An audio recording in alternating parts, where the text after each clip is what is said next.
Hi అండి. Welcome back to Srini Ashikant family vlogs. ఈ మధ్య నేను బిర్యానీ రెసిపీస్ చేయడం చాలా ఎక్కువైందండి. ఎందుకంటే మా అమ్మాయిలు అస్తమానం ఏం తింటారు, ఏం చేయను లంచ్ అని అడిగితే బిర్యానీ బిర్యానీ అంటారనమాట. అదైతే వాళ్ళే తినేస్తారు, నాకేం ఇబ్బంది ఉండదు. అది మనము పప్పు ఆకుకూర అంటే నన్ను తినిపించు అని నన్ను విసిగిస్తారనమాట. సో నేను వన్ పాట్ రెసిపీ లాగా ఇది అప్పుడప్పుడు నాకు ఈజీ ఉంటుందని చేసేస్తానన్నమాట. అలా ట్రై చేసిన డిషే ఇది మటన్ బిర్యానీ అండి. బట్ చాలా సింపుల్గా దీనికి మేము వైట్ బిర్యానీ అని పేరు పెట్టామన్నమాట. ఎందుకంటే చెప్తాను. ఫస్ట్ ఏం చేయాలంటే మటన్ ముక్కల్ని బాగా పసుపు సాల్ట్ వేసి వాష్ చేసేసుకొని కుక్కర్లో అయితే కొంచెం పసుపు కారము, ఒక spoon ginger garlic paste and salt అయితే వేసి ఒక 4 విజిల్స్ అయితే పెట్టేసేయండి. ఎందుకంటే మటన్ కొంచెం ఎక్కువ విజిల్సే రావాలి కదా. ఫస్ట్ అయితే మటన్ సపరేట్గా కుక్ చేసి అయితే పెట్టుకుందాము. తర్వాత ఇక్కడ నేను 1.5 గ్లాస్ బాస్మతి రైస్ అయితే తీసుకున్నా. దీన్ని ఎక్కువసేపు నానబెట్టాల్సిన అవసరం లేదండి. జస్ట్ ఒక 10 మినిట్స్ నానబెట్టాను అంతే అన్నమాట. మటన్ అయితే 4-5 విజిల్స్ వచ్చేసింది. ఇంకా నేను ఇంకొక పాట్లోకి అయితే అంటే ఇంకొక గిన్నెలోకి అయితే ట్రాన్స్ఫర్ చేసేసుకున్నాను. ఇప్పుడు సేమ్ కుక్కర్లోని ఆయిల్ వేసుకొని, ఆయిల్ గీ అంతా కూడా చాలా తక్కువే వేస్తానండి. ఏం పెద్దగా ఎక్కువ వాడను అన్నమాట. అంటే బిర్యానీలో ఎక్కువ వేయను. సో ఆయిల్ ఒక 2 స్పూను, 1 స్పూను గీ అయితే వేసేసి బిర్యానీ స్పైసెస్ ఉంటాయి కదా, కొంచెం పట్ట లవంగం, అది అనాస పువ్వు, మళ్ళీ ఆ మరాఠీ మొగ్గ, ఇవన్నీ నేను అంటే ప్రతిసారి వేయనండి, ఉంటే వేస్తానన్నమాట. 2 ఏలక్కలు వేసి సన్నగా కట్ చేసి పెట్టుకున్న ఒక 2 ఆనియన్స్ని అలాగే 2 చిల్లీస్ని అయితే యాడ్ చేశానండి. ఈ చిన్న చిన్న సన్నగా ఉన్నాయి చూసారా ఈ పచ్చిమిర్చి, ఇది చాలా కారం అండి. అందుకని 1 or 2 వాడతానన్నమాట నేను డైలీ. ఇవి బెంగళూరులోనే దొరుకుతాయి ఈ సన్న చిల్లీలో, కానీ సూపర్ స్పైసీగా ఉంటుందండి. 1-2 వేస్తేనే చాలన్నమాట. సో ఇక్కడ నేను ఈ బిర్యానీకి ఓన్లీ ఈ 2 మిరపకాయలు మాత్రమే వాడానన్నమాట. ఇంకా కారము ఇంకేమీ వాడనండి. అందుకే దీని పేరు వైట్ బిర్యానీ అని పెట్టాను నేను. ఆల్రెడీ మనము మటన్లో కొంచెం ఒక 1 స్పూన్ కారం వేసాను కదా, అంతే అన్నమాట. ఇంకా మళ్ళీ ఇందులో కారం పొడి వేయను. సో ఆనియన్స్ అంతా బాగా వేగాక తర్వాత ఒక 2 టమోటా కట్ చేసి వేసేసుకోండి.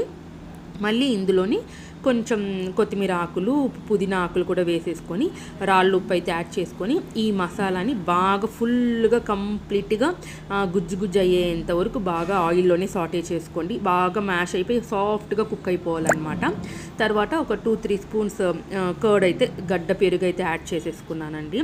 సో ఇందాక మటన్ ఉడకపెట్టుకున్నాను కదా, ఆ వాటరే చాలన్నమాట. మళ్ళీ మనకు సపరేట్గా ప్లెయిన్ వాటర్ ఏం అవసరం ఉండదు.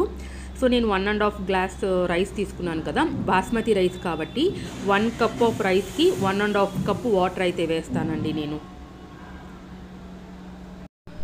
ఆ మెషర్మెంట్లో వాటర్ అయితే యాడ్ చేసుకున్నాను అనమాట. 1 గ్లాస్ రైస్కి 1.5 గ్లాస్ వాటర్ అనమాట. సో ఇక్కడ ఈ మసాలా అంతా బాగా సాఫ్ట్గా కుక్ అయిపోయాక ఆ వాటర్ అయితే నేను మెషర్ చేసుకొని వేసేసుకున్నానండి. ఈ వాటర్ బాగా మరిగాక నెక్స్ట్ మనం రైస్ వేసుకోవడమే అన్నమాట. నేను మటన్ ఉడికించేటప్పుడు కొంచెం పసుపు పొడి వేసేసానండి. అది వేయకుండా ఉంటే ఇంకా కంప్లీట్గా వైట్గానే వచ్చేదనమాట. టేస్ట్ అయితే సూపర్ ఉంటుందండి. నేను అబ్జర్వ్ చేసింది ఏమంటే, ఇన్ని రోజులు బిర్యానీ చేసిన దాంతో ఈ బిర్యానీ స్పైసెస్ ఉంటాయి కదండి, ఈ పట్ట లవంగం, బిర్యానీ ఆకు, అనాస పువ్వు, నాకు దానికన్నా కరెక్ట్ మెషర్మెంట్లో correct quantity ginger garlic paste వేస్తేనే మంచి ఫ్లేవర్ అండ్ మంచి టేస్ట్ వస్తుందన్నమాట.